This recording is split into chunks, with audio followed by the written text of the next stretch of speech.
Contact. Yes. Greg did not meet Becky until he made a contact. Seriously.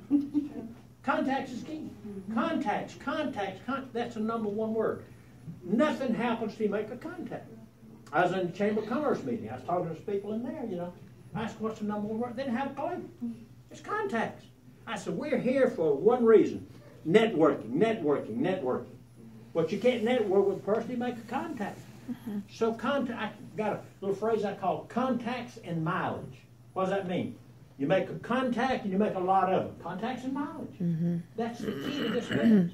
Now, let me give you an example. Let's assume you have a friend or a neighbor or somebody. Let's say they work in a business. Cross over here at the B-Can store. Okay? You go in there. Let's say the guy's an owner. I walk up to him. I said, John, let me ask you a question. What is the absolute number one out-of-pocket expense you have in any business? Any business. What's the number one out-of-pocket expense? Labor.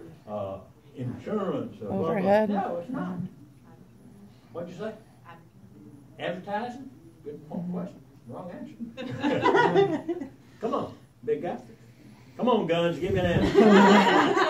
I was going to say advertising. Advertising. I thought it was too. No, let me tell you. The number one out-of-pocket expense, people, is the acquisition of good, key, competent people.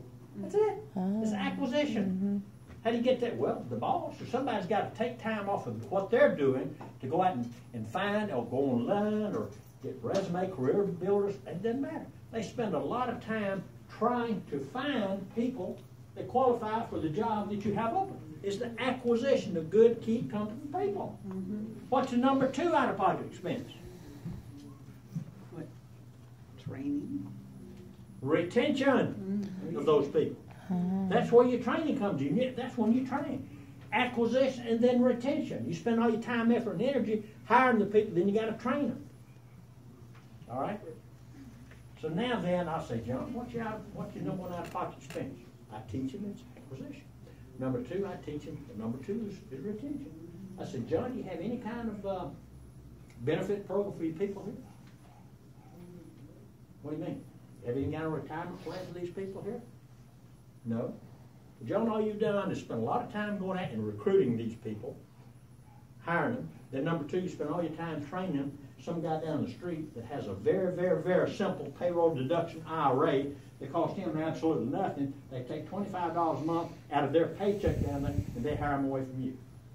All you got to do is set up a payroll deduction IRA. It costs you absolutely nothing. The only person has to do any work is a CPA, and you're already paying him.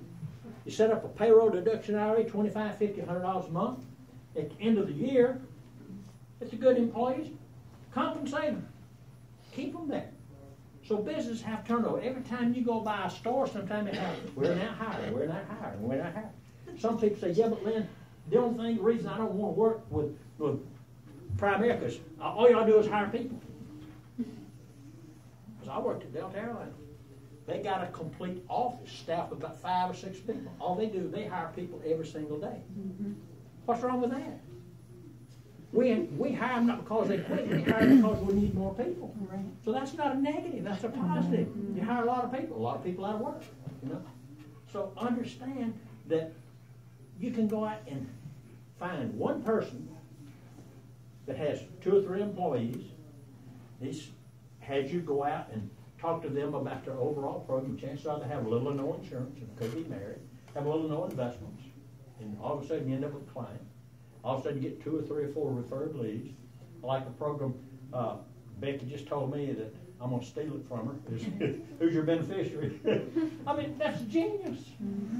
So you end up getting a brand new, but the boss tells the client that Linda will be coming to see you.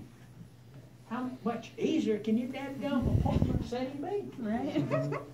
So again, you're trying to show a business owner where you can cut down his overall expense and retention. That's the same they talk about, is retention. You know. So again, that's just a little prospect now. There's so many things out there. I don't know how we do it. How we do it? Good. Great. Well, let me ask you. Somebody give me one. I've got a little thing called overcoming objections. We may get into that. Anybody have an objection?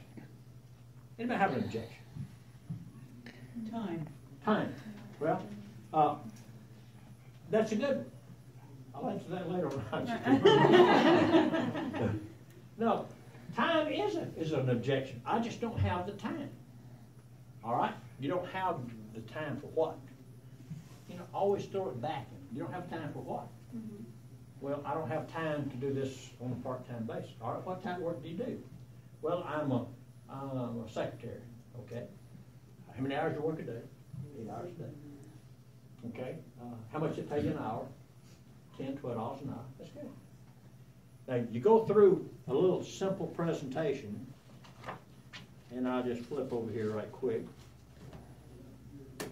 I don't know whether y'all use this one or not. I use it. I love it. I don't know what, y'all have a 6-page presentation. Y'all ever use this one? Y'all ever use this one? Use the one page similar. Okay. Mission. Similar. Yeah. But anyway, the reason I love this one, how many here do applications or take applications on a laptop? Okay. Now let me, again, let me show you something.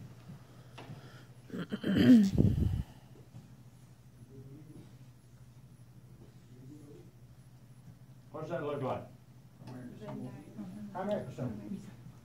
All right. This might be Jeff Voigt. This might be Becky. This might be Pete Bogarts. Everybody's got a different presentation. Mm-hmm. This right here in the middle is when you come up with the one that you want. Becky was showing me something about beneficiaries. I'm not going to say, oh crap, I don't want. Man, I'm going to steal it from her. You steal it. You do it 3 times. Pardon? We stole it from Ronell. Okay. Yeah. You do it 3 times, it's yours. Okay. It's not. I go through this. I love it. Why? Because this tells us who we are, what we do, and how we do it. And when I'm talking to people, I'm going through, and all of a sudden I see a person over there might be, just looking around. Boom! I know where their attention. They're right back here. Okay. People have attention. They're thinking about something else. When I do that, I know where their attention is. That's awesome. How many times do you tap on your laptop? No, I don't show them on the laptop. I do the app stuff, but I show them that. Okay. Yeah. That's fine. That's fine. Yeah. When I go through this, and then all of a sudden, I say, look, let's just assume you start this on a part-time basis. 60 to 90 days, I can have you completely what I call coded and loaded. I have your life insurance license, and I have your securities license. Now let's just assume now that you're a district leader. Let's just assume now you went through this presentation. And you're a district leader. You had John and Mary over here had $150,000 of life insurance. You moved them to $400,000 each. The kids had 0, you gave them 10 each. You got 4 or 5 kids, guaranteed 10 each. Over here you're spending $285 a month. Over here you're spending $129 a month. Now, in the event of your untimely death, chances are nothing will happen, but if it did, hey, you'd have $150,000 or $400,000. And when in doubt, go with the big one, okay? Now, you're going through this presentation, you're going to put $159 a month into an investment. We're only showing 9%. We have a mutual fund. I'm not trying to say it, just from a compliance standpoint, we have one mutual fund that's averaged 10.6% for the last 52 years. That's pretty good. Mm-hmm. One of them is averaged 10% over the life of the fund. I'm not trying to sell you. I'm just telling you what happens from a compliance standpoint. Now, what we try to do, we take the same amount of money that you're now spending. No more money. 0 more dollars. Just redirect or reposition what you're now spending. 0 money. 0 more dollars. Mm-hmm. Now, in the event of your untimely death, 400 as opposed to 150. So you go through that presentation. And you do this in 90 days. Let's say it's 90 days. You're completely licensed. Life insurance license. Okay. Anybody with a calculator, I already know the numbers. Take the calculator.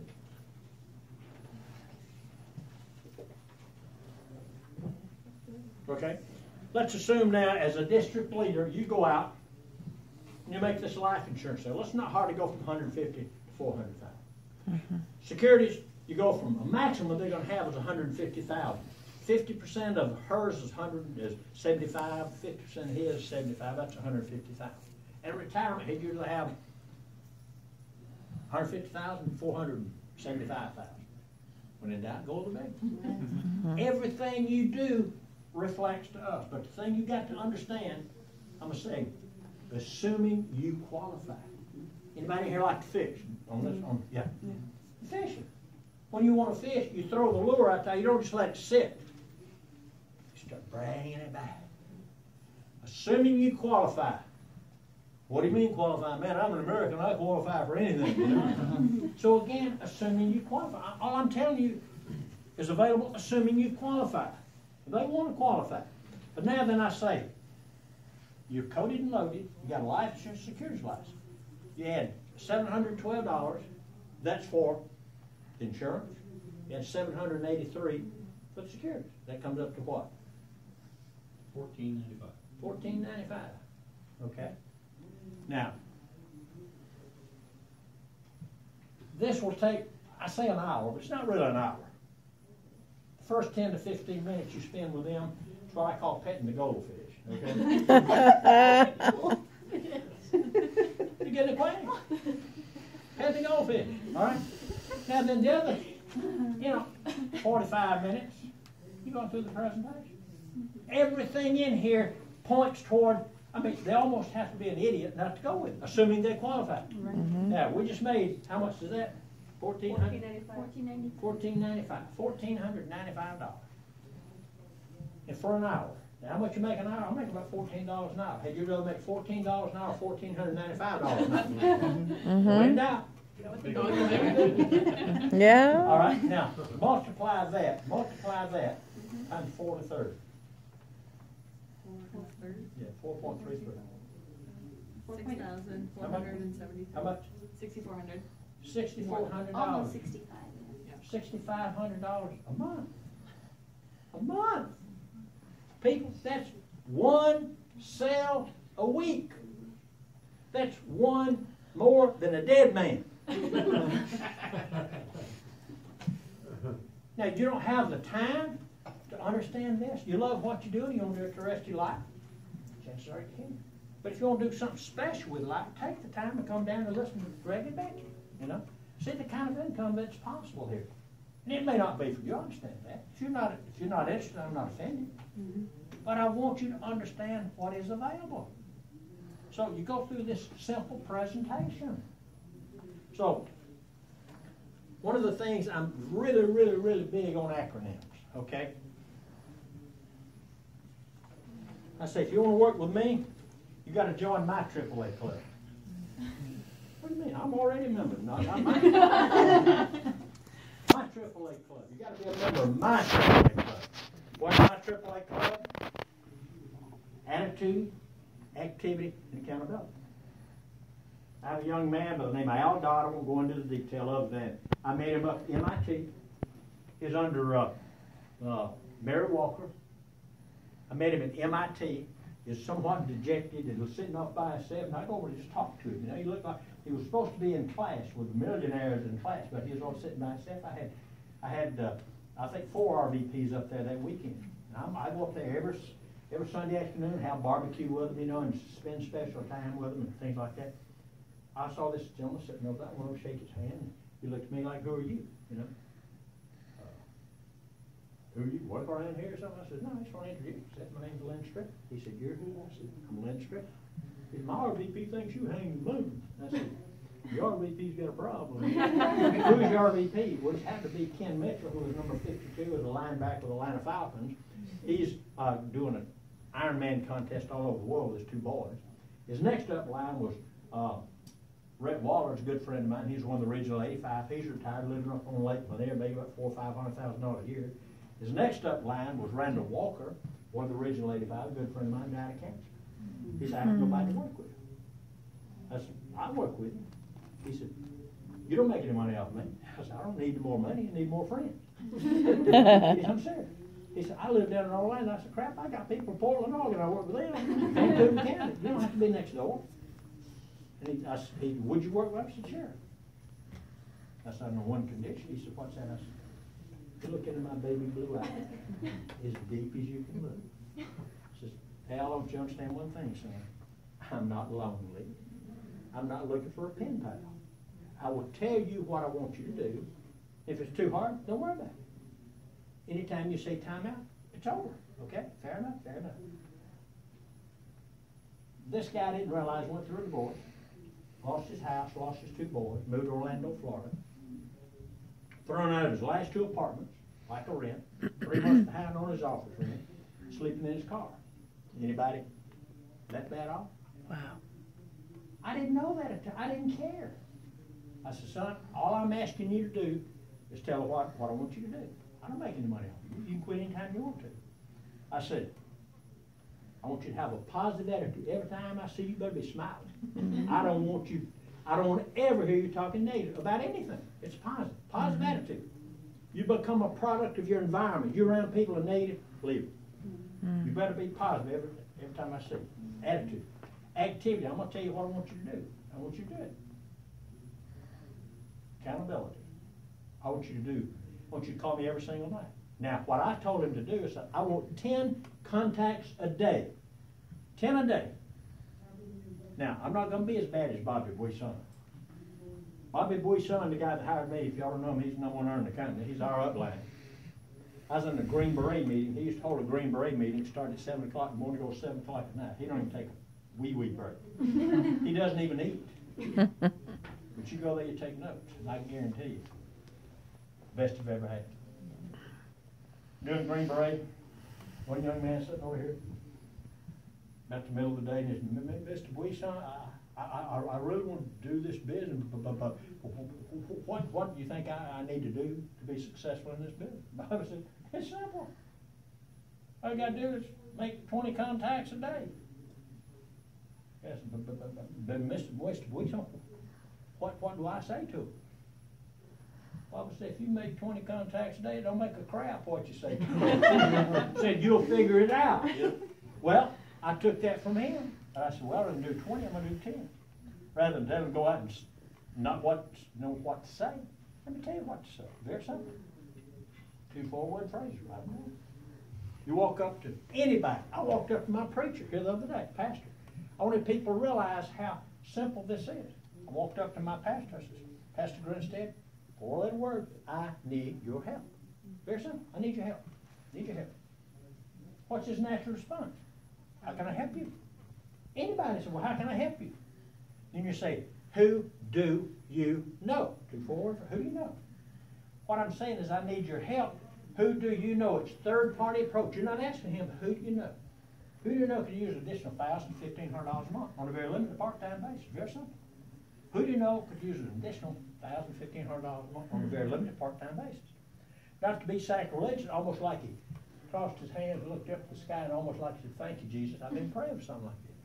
How many times a day, a week, or a month does your pastor have someone come to him and says, Pastor, I need your help. My kids are getting ready to go to school. My husband just run off. I don't have any food for the kids, and I need your help. I'm saying, who do you know could use an additional $1,000, $1,500 a month? He's giving me 5 referred leads out of that, and I recruited 1. I mean, people, I can stir up more than I can cover up. If you go out there and ask 10 a day, guarantee in 30 days, guarantee you in 30 days, you have more than you can handle. Guarantee. Because majority, 90% of the people out there hate their job. They hate it. Well, why did they take it? They need to pay the rent. They need to pay the car payment. They take the first job they can find. Why? Simple reason. They need money. And they start and they almost can't get out of that. So do this on a very limited part-time basis. You go to anybody, next door neighbor, your best friend, your brother. You go to your brother a lot of times, he's not going to talk to you. Why? Most times your friends and family don't want to see you get a bump. It's sad, but that's true. But you say, John, I need your help. How can I help you? Who do you know? You might have a brother next door. Somebody's got a friend who's unemployed, underemployed. Just use that. I told him, I said, Al, I want you to do 10 contacts a day. All I want you to do is go out and say, I need your help. Who do you know? 10 a day. I want you to call me every single night. I don't care what time, 9, 10, 11, 12 o'clock. I want you to call me on 10 contacts a day. Sometime you call me one night and said, Coach, I only got 8 contacts a day. That's what it tell me. Tell you got to do 12 tomorrow. So I ask 10 a day. You know, if you want to quit, quit. Doesn't matter to me. I got other things to do. Al Dodd came from living in his car. Today, well, let me stop here. Another thing he did, every single summer, I invited him and his team up to my house. All I had to do was get there. My wife would sit there and I mean treat them like royalty. They'd come up, we'd cook for them, and you know, I mean over there patting them on the back, hugging them, kick them in the butt, whatever, you know, whatever it takes. 5 years. The first year he brought about 5 people. 4 years, 5 people. Second year he brought about 12 or 13. Third year he brought about 22. The last year he brought 37 people up to our house. You try to feed 37 people, you know. Now, it's not the money, it's just getting together, getting it done, you know. We hire staff and people to help us. Brought up 37 people. 2 years before, when we had our convention in Atlanta, he called me January the 3rd. That's right before the year he had the convention. He called me and says, Coach, I just want to let you know. I just won over $100,000. It was on my birthday, January the 3rd. Remember that? January the 3rd. You don't think that made me feel good? It was on my birthday. He said, Coach, I just want to let you know I won over $100,000 in earnings. I said, Al, I'm so proud of you. He said, let me ask you a question. You think I'm going to get up off your butt just because you went over 100? He said, Coach, I know you will. I said, you're right. I said, you got everything in place. Like y'all got everything in place. Everything in place right now. Everything in place. I said, you've got everything in place. I will guarantee you, you keep doing, I need your help. You keep doing, have your people doing 10 contacts a day. I said, I guarantee you go over $200,000 this year. Guarantee it. With everything you got in place. I think our convention like July the 13th or 14th or something like that year in Atlanta. July the 12th, he went over 200,000. Maybe the Al died, look him up. He's over 200,000 in earnings. Coming from sleeping in your car, you know. It's not me, people. I don't want credit for it. I just want satisfaction. It's not me. It's the company. They offer that. All we've got to do is, you're a district leader. You're an RVP. You just don't have the title yet. Just recruit you some people. Build your team. That's what it's all about. That's what I say. People, it's attitude. It's activity and accountability. But you bring a brand new person on board. Another acronym. I'm big on these. You know. I'm still in elementary school. Well, elementary school, when you go to elementary school, you do what? You learn the ABCs. ABC. What does that mean? Acknowledge or understand. You got to acknowledge what we do and you got to understand it. B is you got to believe it with passion. You got to believe it with passion. Now, if you don't believe it with passion, go back to square one. Go back to A. If you don't believe it with passion, I don't think you understand it. Go back and do your research. Try to find something that would contradict that. Acknowledge what we do. Your opportunity meetings, your builder school, whatever, you go to every single one of them, which is the most important meeting is the next one, which is the absolute best meeting, the one you just went to. You got to understand that. Believe it with a passion. C is communicate. Contact. 10 a day. Lynn, I don't know how you do 10 a day. It's simple. I go to restaurants. Every time, my wife will tell you, I go to a restaurant. Every single waiter or waitress comes in there. I'm nice to them. I said, what was your name, please? I see your name up there. Oh, it's Julie. Oh, hey, Julie, how you doing? Good, good. She'll wait on us. I said, how long have you worked here, Julie? IT's down. How long have you worked here? 6 months, 6 years, I don't care. Julie, what'd you do prior to this? You know? Building a relationship. What'd you do prior to this? I said, first of all, I want to thank you. I mean, you're such a compassionate person. I mean, you're probably one of the sweetest, nicest people that we've had. If I come back in here next time, can I ask to sit at your station? What do you think that does to them? They like to be complimented. Like to be complimented. And next time I'm in there, they know my name.